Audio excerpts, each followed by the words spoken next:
lagi dengan saya Bu Anita Apriliani. Kali ini kita akan melanjutkan materi kita mengenai pengenalan ilmu kimia. Nah, untuk pertemuan kali ini kita akan mengenal kimia dari sisi laboratorium. Tentu saja kimia tidak pernah bisa kita pisahkan dari kegiatan praktikum dan lab.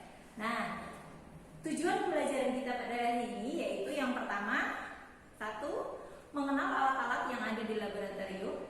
Yang kedua, mengetahui prosedur kerja di laboratorium.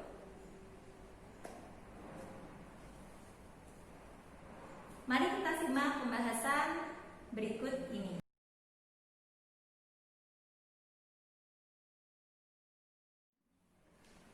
Nah, di hadapan saya sudah ada beberapa alat laboratorium yang akan sering kita jumpai di percobaan kita berikutnya.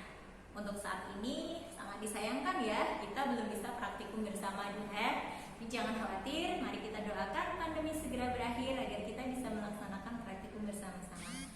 Nah, saat ini saya akan mencoba memperkenalkan beberapa alat laboratorium yang ada di lab kimia kita. Saya mulai dari yang paling tinggi ini.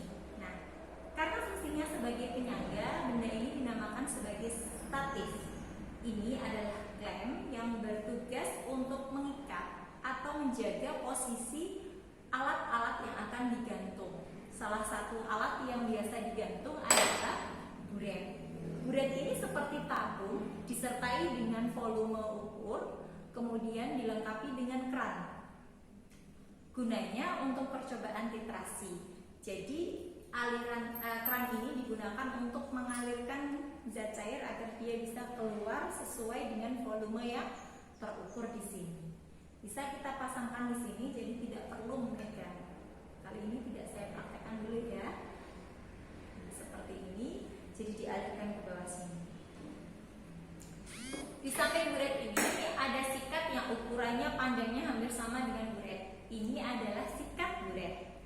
Untuk tabung reaksi dan alat-alat yang lain ada sikat dengan ukuran yang berbeda menyesuaikan dengan benda yang akan kita bersihkan.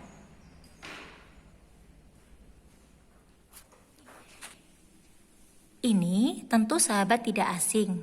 Namanya adalah neraca Ohaus, digunakan untuk menimbang zat padat yang akan digunakan saat bereaksi. Di sebelahnya terdapat dua buah corong kaca dengan diameter yang berbeda.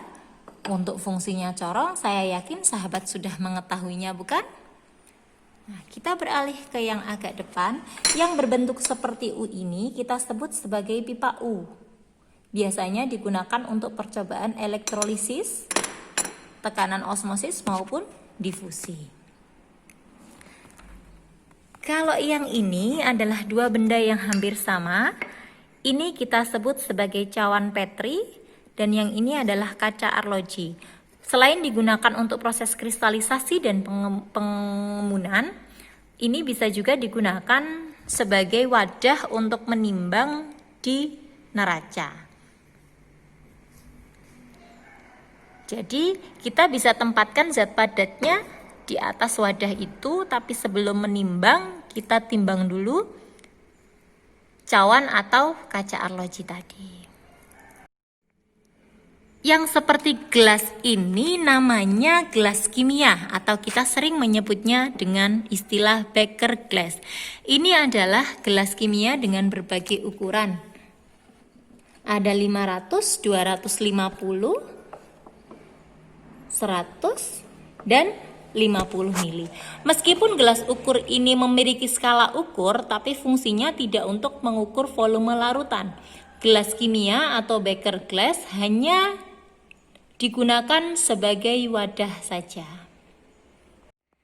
Yang ini adalah Erlenmeyer. Erlenmeyer juga bersifat sama dengan gelas kimia, tidak digunakan untuk mengukur volume larutan meskipun dia memiliki skala ukur. Ini dua contoh yang ukurannya 100 mili dan 50 ml. Erlenmeyer biasanya digunakan sebagai wadah filtrat atau menampung zat cair. Yang terbuat dari porselen ini, yang pertama disebut sebagai plat tetes. Kita sering menggunakan plat tetes untuk menguji zat cair yang jumlahnya sedikit. Biasanya untuk identifikasi asam basa. Yang ini adalah cawan porselen, fungsinya hampir sama dengan cawan Petri. Dan yang ini tentu sahabat tidak asing, namanya mortal dan alu atau lumpang dan alu, digunakan untuk menghancurkan benda padat atau zat padat agar dia berukuran lebih kecil. Nah, yang ini kita sebut sebagai spatula. Ada dua jenis spatula. Yang pertama spatula kaca dan yang kedua adalah spatula logam. Kalau spatula logam, usahakan tidak dipakai untuk zat yang bersifat asam atau korosif agar tidak terkikis dan berubah warna. Di sebelahnya lagi ada pipet tetes. Ini pipet tetes ukuran kecil, kemudian pipet tetes yang berukuran agak besar, dan yang di sampingnya lagi ini juga namanya pipet, akan tetapi sudah memiliki skala ukur. Kalau pipet tetes tadi hanya digunakan untuk mengambil atau memindahkan zat cair tanpa ukuran yang pasti atau tidak kuantitatif, sementara pipet tetes ini harus mengindahkan ukuran atau volume zat cairnya. Pipet volume maksud saya. Selain bisa digunakan secara langsung dengan menyedot cairannya, pipet volume juga bisa digunakan dengan bantuan karet penghisap atau pompa ini. Yang ini kita sebut sebagai silinder ukur atau gelas ukur. Yang teman-teman sering keliru adalah saat menyebutkan gelas kimia dan gelas ukur. Nah, kalau silinder ukur atau gelas ukur ini memang jelas fungsinya adalah untuk mengukur volume zat cair. Ada beberapa spesifikasi dan bahan, kita memiliki yang bahan kaca saja. Ada yang 10 mili, artinya digunakan untuk mengukur maksimal 10 mili, tapi sahabat juga bisa mengukur volume larutan yang 1, 2, atau 3. Yang 50 mili dan ada yang 250 mili. Nah, ini adalah paket lengkap dari percobaan pembakaran.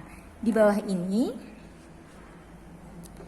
adalah pembakar dengan bahan spiritus, maka kita biasa menyebutnya dengan pembakar spiritus. Untuk menyalakannya seperti biasa, kita beri korek api, tapi untuk mematikannya tidak perlu ditiup, jadi cukup ditutup dengan tutupnya, otomatis apinya akan mati. Sesuai dengan bentuknya, benda ini disebut sebagai kaki 3 karena dia berfungsi menyangga zat yang akan dipanaskan. Di atasnya ini adalah kasa pembakar. Kalau kita mau memanaskan zat cair, kita bisa menggunakan bantuan gelas kimia di atas sini, kemudian kita beri air sebagai penangas. Ini adalah termometer yang sering kita gunakan di lab. Terdapat 2 jenis termometer, tergantung dari zat yang ada di dalamnya. Yang berwarna keperakan ini adalah termometer raksa.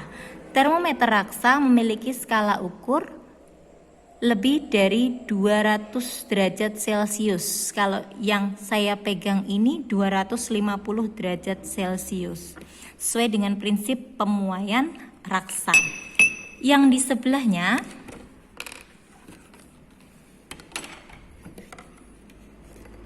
nah, kita bisa melihat perbedaannya kan ya. Yang satunya berwarna keperakan dan yang satunya warnanya merah. Ini adalah termometer alkohol, jadi isinya alkohol. Sebenarnya alkohol ini tidak berwarna, cuma diberi pewarna merah untuk mengidentifikasi naiknya pemuaian volumenya. Kalau termometer alkohol yang ada di lab, skala tertingginya hanya 110 derajat Celcius. Jadi mereka memiliki fungsi dan kegunaan yang berbeda. Yang bentuknya unik seperti botol atau lampu ajaib ini adalah labu ukur. Kalau silinder ukur tadi dapat mengukur volume larutan sesuai dengan skalanya, labu ukur ini hanya bisa mengukur volume larutan sesuai dengan angka yang tertera. Jadi kalau labu ukur 250 ml, dia bisa mengukur hanya volume larutan yang 250 ml. Labu ukur ini biasanya digunakan untuk mengencerkan zat cair. Jadi kita bisa mengencerkan larutan misalnya dari 10 mili mau kita jadikan 250 mili, kita tinggal nambahi aquades dan kita masukkan dalam labu ukur ini sampai pada batas skala atau garis yang ada di labu ukur ini. Nah, garisnya seperti itu.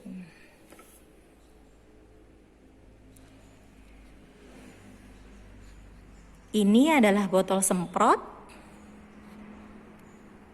dan yang kayu ini kita bisa menyebutnya sebagai rak tabung reaksi.